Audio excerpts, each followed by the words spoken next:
mina ngifuna ukutshela iqiniso ileague manje sezandeni ze-Orlando Pirates beyiku-advantage ye-Sundowns then i-Sundowns idedele le-advantage inikeze i-Orlando Pirates manje. I think it will be in the hands of Orlando Pirates. Now for i-Pirates kuwina le league ayiwina amagame wayo 3 bayiphakamisa le ndebe shame. It's easy as that.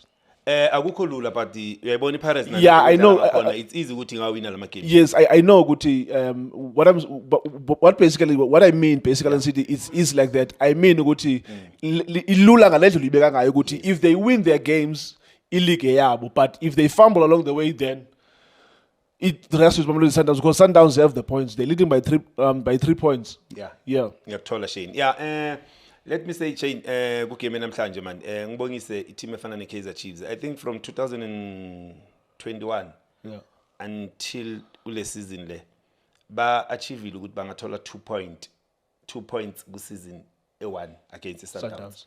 Banokuthi bayithole mhlambe kube yi4 points, sometimes ba lose ngama 6 points ku season e1, but manje ngithi ngiyabheka for i-Chiefs ngibona i-improve kakhulu ukuthi ithole 2 points iphinde yothola i4 point ku Orlando Pirates because khumbula ukuthi kulama season now 2 esibuya kuwo i-Pirates they collect ama 6 points Kaizer Chiefs. So I think they did very well Kaizer Chiefs this season against lama team afana ne Sundowns and Orlando Pirates.